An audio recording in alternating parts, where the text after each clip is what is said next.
It just seemed funny at the time.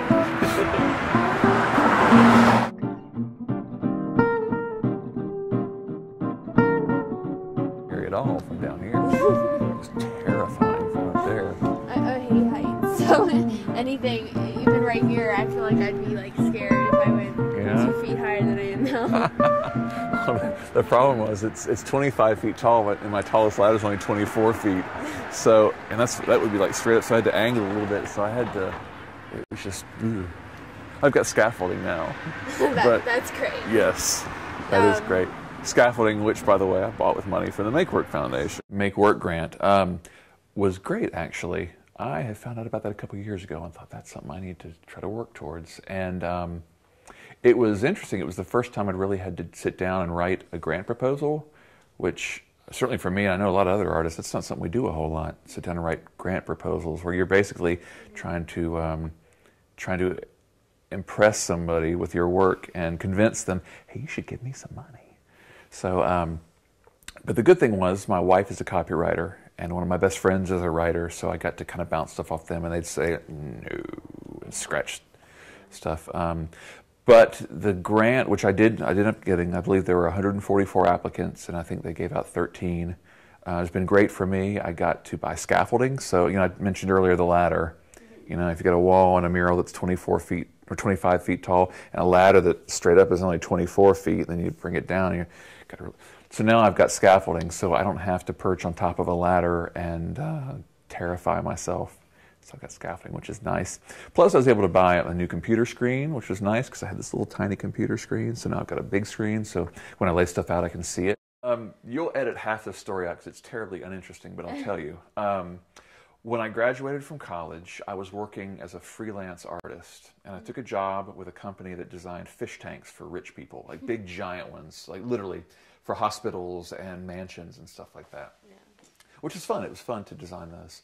But the guy who owned the company, every once in a while he'd call me up and say, hey, I am short-handed and I need somebody to help me put this tank together. Are you interested? And I was like, well, it's good to learn something new. At least I feel like that.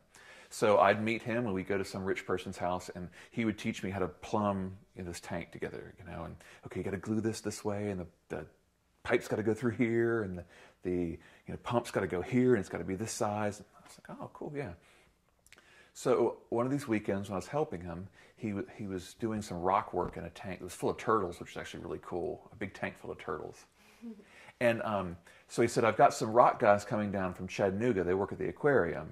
Oh, cool. So one of the guys who showed up, his name was Greg, he worked at the aquarium with he was a herpetologist, which doesn't mean what I thought it meant at the time.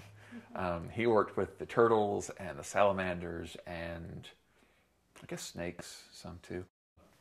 He's like, man, if you dig this, you should come to the aquarium. I'll get you an internship and you come out and try it and see if you like it. And I was like, really? So I left Atlanta and I left that company I was working for and I came to Chattanooga and I got a cracker box, hole-in-the-wall apartment because I was working, they paid, it was half-time minimum wage.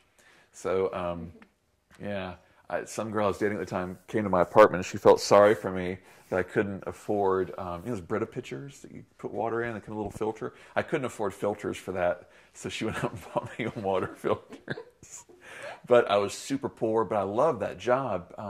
And it was so cool because they kept moving me around in different internships until a job opened for me. So they liked me, I guess, and they plugged me into a job there. So that's why I came to Chattanooga, was to do that. And so I worked there for a little while, and I still love the aquarium. The past couple of years, I've been renovating houses here in Highland Park. Oh. It's like you've got to have some skills to pay the bills, if I can steal a phrase from the Beastie Boys, because, man, if not, you're going to starve. It's real easy to starve being an artist. I know that's sort of a romantic, oh, the starving artist. Forget that. That's garbage. There's you shouldn't have to starve to do what you love. Now, granted, like the aquarium, sometimes you got to take a pay cut. You got to live cheap, but I don't think there's any reason for you to not make any money and to starve being an artist. You got to have some skills to back it up. And thank God I did, or I would have starved 3 times already. I think it's important to get a reaction from people, whether it's positive or negative. I don't know that necessarily, not everyone has to love it. Samuel L. Jackson, I'm sure there are people who are big fans, and liked it. I'm sure there are probably people who were fans who didn't. Oh, what is that doing on the side of a building? I think in general with the art, I want people to like it. You know, I don't want to put stuff out there that people don't like. But at the same time, I understand the Fraser Avenue, the murals. There were some people who didn't like that Steve Jobs was the final face on that wall. Now again, it wasn't my choice. I was given a list of people to paint, and I got email from people about how dare you put Steve Jobs? And I don't know if they had a country accent. I'm not sure why I'm giving them that. But people who thought that was just totally inappropriate, the great minds that are featured in that building. But at the same time, even though they didn't like it, it was great that they were worked up enough about it to write me and tell me.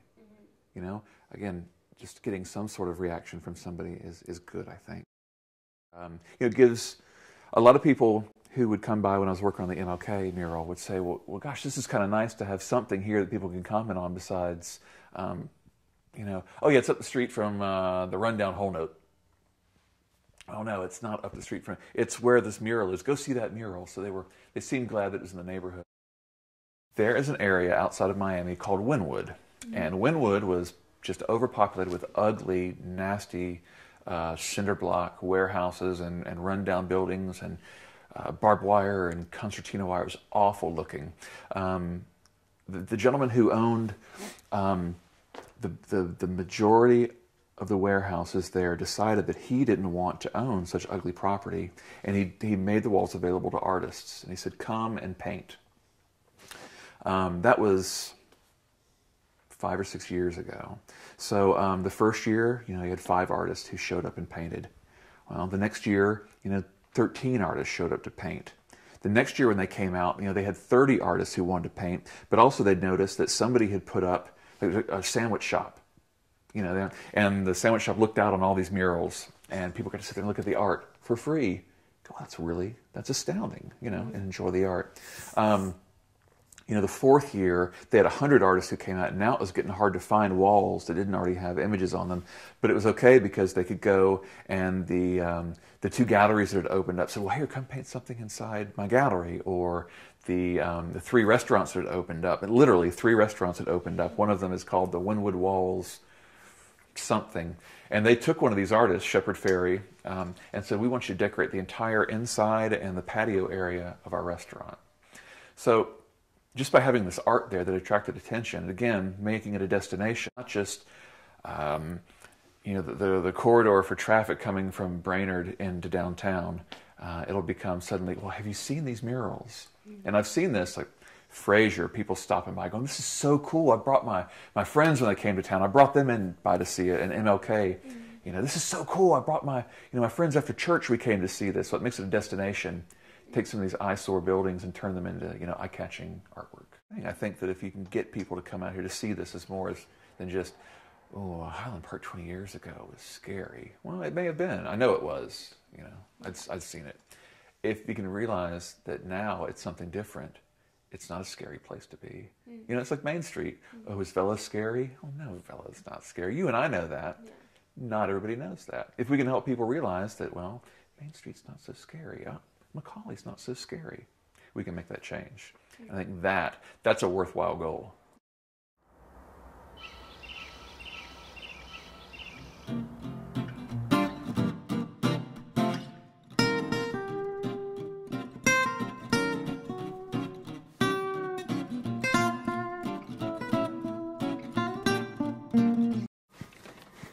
So in the summer, this is where the first sweat of the day comes. Okay. So I'm going to try to get my bottom kind of consistent here. This will be the bottom, and then I'll pull up a wall here.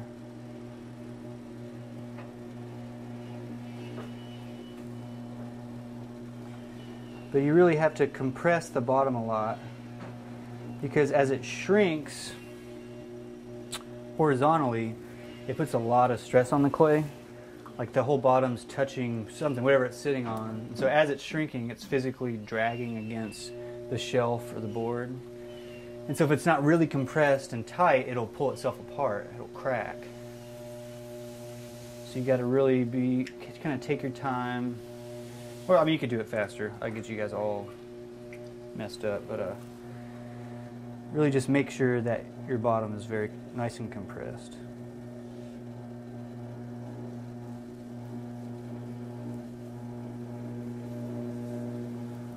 So I'm getting close. Use my needle tool to check the depth, which is pretty good. I'll have enough thickness that I can cut it off with a wire and trim the bottom, and it won't be, you know, paper thin. And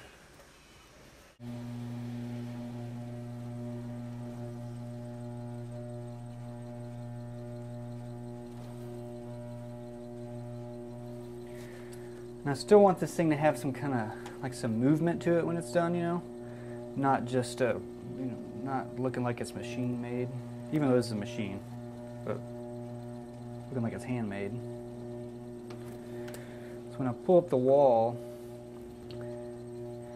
I'll get the wheel going nice and slow, so it kind of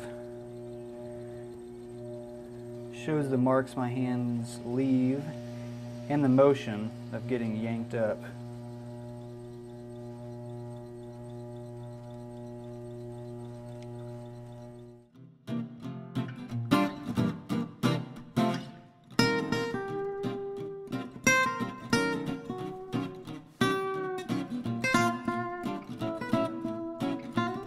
So basically what I'm doing right now is I'm sanding this form. It's just made out of plaster, and we're going to make a mold of this to slip cast.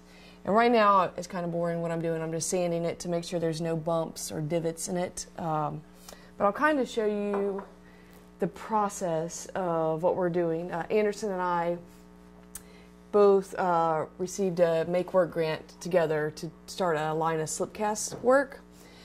So we're getting there. We're still learning a lot. But first, what we've been doing is we've been casting plaster into objects. Like this one is just in a can. And basically what we get out of there is a tube of plaster. And from there we can start to carve the plaster with, here's some of the tools over there as well. And let's see, where's a good example? Oh yeah. So I guess this was from something a little bit bigger, but from there can carve a shape. So this will be a mold, or we'll make a mold of this, and it's for a cup. So then basically from there you get one of these, and then we can pour slip. It's like a liquid clay you can pour into these molds, and the plaster sucks all the moisture from the slip, and then you're left with a form after that. So I have another studio. Let's see.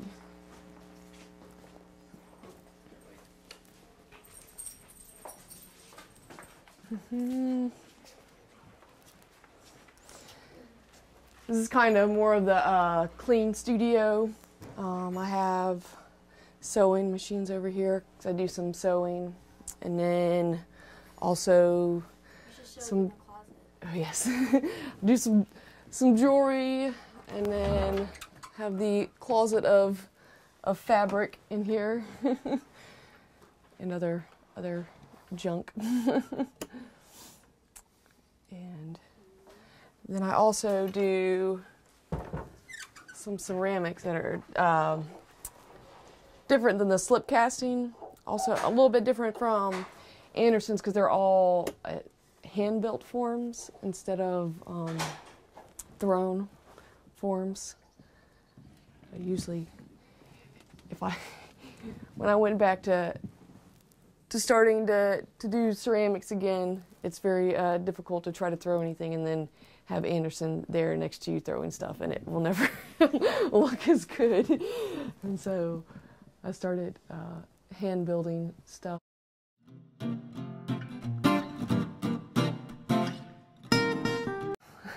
I was always the worst one at drawing in my family, so I thought I would never ever be an artist. And I guess when I thought about art, all I did was think about drawing and painting. And my high school did not have any sort of art program, and I dropped out early, and I was going to college. And when I turned 18, I told my parents I was going to drop out of college. And my mom, basically, she didn't force me, but she convinced me to take a pottery class. And look at me now. Which I was like, pottery? That's all just hippies do pottery. I don't want to take that class. And then I absolutely fell in love and knew I wanted to work with my hands, do something with, which I kind of knew before, but I did not think it would be art related at all. For me, it was high school. I had a clay program in my high school, in public high school in Murfreesboro. And I had a couple amazing teachers that totally got me interested. Then I started working for people and went to college, took classes, and worked for potters on the side. And eventually, after we moved here, was able to just go at it full speed and just, for the most part, just work as an artist. We both went to school together at the Appalachian Center for Craft, and then from there we moved out to Portland, Oregon, and our families are all in the South, and we wanted to move back to the South, and we could never agree on where exactly we wanted to move. And we both lived in, his family's from Tennessee, and then we went to school in Tennessee. So we were looking up about just places in Tennessee, and Chattanooga had the arts move going on and all these incentives to get artists here. And kind of on a whim decided, well, we'll give Chattanooga a try, and loved it since we've been here. Yeah. So I had a friend that lived down here we went to school with. He was a blacksmith. And he drove us around and kind of sold us on it, showed us his house, and that it was affordable to live here, I guess, because we really weren't sure about that, how that was going to go down. And then we started looking around, finding cheap places to live, and it just came down. yeah. You guys got the Make Work grant. Can you talk about how you use that and what you got with it and stuff? We've Start out. Okay, thank you. We've used it to get some equipment and materials, mainly a new electric kiln and a bunch of clay materials for making slips, glazes, and plaster molds, and plaster objects to make molds of. And we've used some of it to pay ourselves to spend time developing a product line, basically, which includes testing glazes, testing all the materials, coming up with different forms. And just the ability, the money to be able to do this, because we would not be able to do it at all without that grant. We would still be talking about wanting to slip cast.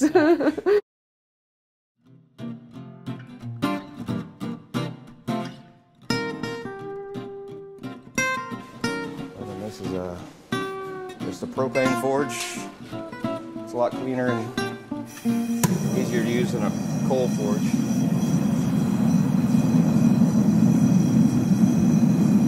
Just on the side so you can stick metal in from all angles.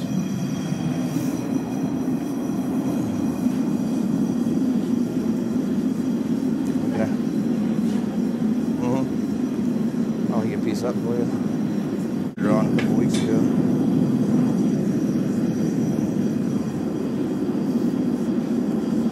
And I've been cutting a lot of angle iron for building shelves for fences. So, we're doing 40 feet along one wall and then 25 more feet along How many of those are there? There's 5 sections at 8 feet, and then one that's going to be 13 feet, 6 feet tall. A lot of work all over town, and kind of been getting my name out there. And so it's been just kind of word of mouth with a lot of people. Yeah. And Eric Cummings, who's one of the owners of that, has known about my work for a while. That's cool. So I was lucky enough for them to call me on it. It's kind of self-explanatory, but I use all these tools on a regular basis. This is a TIG welder, so you can weld just about any kind of metal with it. It's a really good machine, and weld with this most of the time. you know, pretty much use every tool in here quite a bit. I do a lot of, build a lot of stands for, I've done some for museums and exhibits. Do a lot of work for a revival. Like that paddle wheel I'm going to turn into a chandelier. Oh, that would be cool. And they just give me old things and I turn them into new things. I use old antique wire. We're putting bands around it with old porcelain sockets coming down with the Edison bulbs. And then it's just going to come up and have the wires run up. And What is it from? it looks like it's an old paddle wheel. Oh. Like you can see a gear right here. And That's so cool. And I guess it had a crank. yeah. So cool. I'm not even sure where it came from. Like, this is actually going, the new Flying Squirrel restaurant on Main Street, or right off Main. This is going to be the handle for the front door. So it's going to be a big wooden. A huge handle. Yeah, it's going to be a big door. It's a huge glass door. So it's going to be like that, and then the same thing in this will be on the top, going off. So I kind of specialize, I guess, in just twisting things up. I don't really do a lot of traditional blacksmith methods. It's more just functional to try to get the look I'm going for. I've been collecting all kinds of odds and ends for, I mean, a lot of it's ridiculous. I brought from Oregon with me. Boxes of old nails and things. I'm like, well, I'm going to use these one day. So, yeah, just go to markets or just scrap yards and find odds and ends on laying around, or go to Great State of Confusion a lot and wander through their place. I've actually been driving down the freeway and seen things laying on the freeway and pull over and run back and get them. I mean, just metal objects. I've found a huge piece of chain, you know. It's probably not the safest thing, but I'd pull over safely, run back and grab it, or just be driving down the road and drive by something and stop and pick it up. Safely run back up the freeway and get it. My dad was an architect, and he was pretty artistic and painted a lot, so I guess I got it through him. Mom still actually has a bunch of drawings from when I was a little kid. There's like I was crazy about Star Wars when I was little, so I would constantly draw like stormtroopers and all that, and I used to make the paper mache like helmets that would go over your head that look like the characters and everything, and yeah, and then I mean I've always been drawing, and then I started doing a lot of painting, all kinds of whatever paint I could get, and I was doing a lot of murals and stencil paintings like a long time ago. And I had a family member that was sick, so ended up moving down here to be closer to him, and didn't quite want to move all the way to Atlanta. I mean, I like Atlanta and everything, but I just like the size of Chattanooga, and it's not too big and not too small. It's kind of a perfect size, and I like the mountains and all the nature and the rivers. I enjoy a good reaction when we ride in the parades and things, just seeing kids' faces and even parents, and there's a lot of, we've gone down to the, what's it called, Friday night, what's it called in the summertime here? Nightfall. And going down there where all the chopper guys are and the motorcycle guys, and go through there, and they're all amazed, and it's just fun to do and just see people's reactions and get the attention, because they always get a lot of attention with that swing bike and all the other kids' bikes. And is that enough? We did good.